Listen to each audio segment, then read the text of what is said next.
The Lord be with you. And with your spirit. A reading from the Holy Gospel according to Matthew.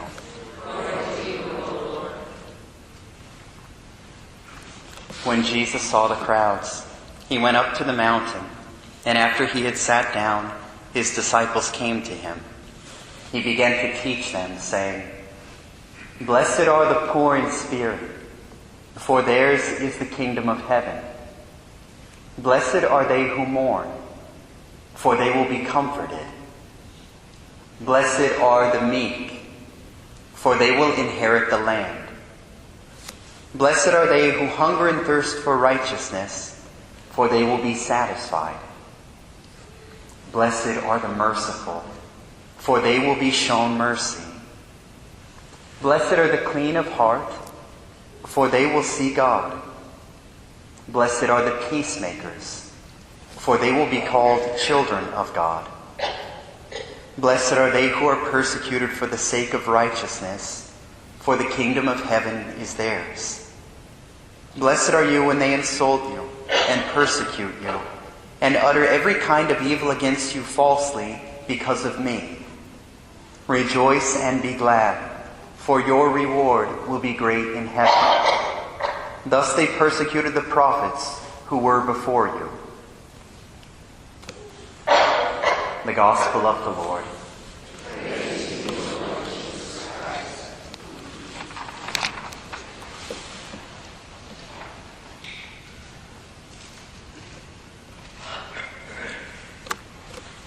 How does St. Paul refer to God the Father? He calls him the Father of compassion and the God of all encouragement. And why does he call him the God of all encouragement? Because he says he encourages us in our every affliction. Not that he encourages us in some of our afflictions or in the really great ones.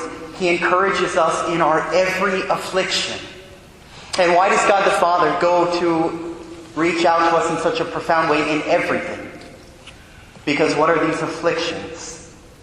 Paul says Christ's sufferings overflow to us.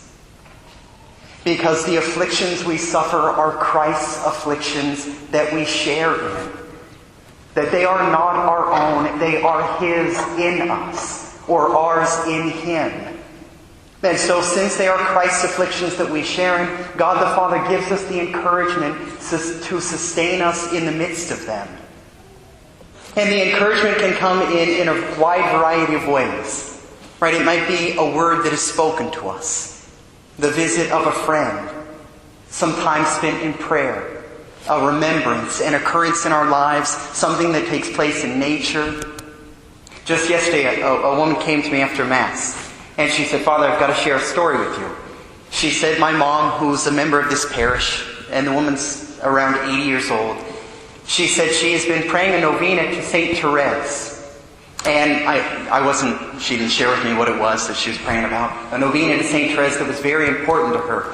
My brother is an artist, and he's recently composed a picture of St. Therese. No, none of us knew about this. And he's been wondering, gosh, who do I give this to? And he's a very gifted artist. Many of his pictures end up in churches. So he's praying about this, "Lord, who do you want me to give this to?" And all of a sudden he thinks, you know what? My mom has this great devotion to St. Therese. I should just give it to her. What day does he give it to her? The 9th day of the novena. In my current spiritual reading, just last night, I read this. There were 2 women in a church who decided that they were going to devote themselves to intercessory prayer together. That they would try to pray for others. And one day they're kneeling in the church at the altar rail, and all of a sudden this vision, this image of a woman comes to them. A woman they know, but not a woman whom they know very well. And in this image it comes to them that she was greatly weighed down by a heavy burden. And so they decided, gosh, let's pray for her. And they used a method that St. Ignatius of Loyola would use, where he would envision Christ helping somebody in the midst of their trial. And so the way they envisioned this, they saw Christ looking down on this woman with a great smile, and Him leaning over and lifting a stone off her chest and saying to her, "My daughter, this is too heavy for you. Let me take it." 3 days later, one of these women runs into that woman out in public and goes up and says, "Oh my gosh, you won't believe what happened," and tells her the experience.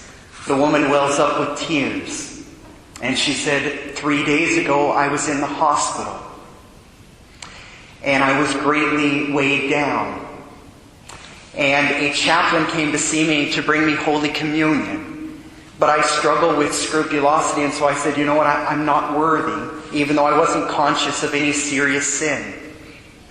And all of a sudden, in that moment, he said to me, "The worst sin is to believe that you are unworthy of God's love." And all of a sudden, I felt as if a great stone had been lifted off my chest. And so I received communion.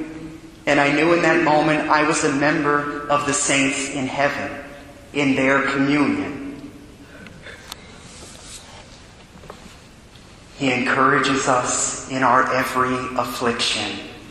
May we turn to Him above all in the midst of them.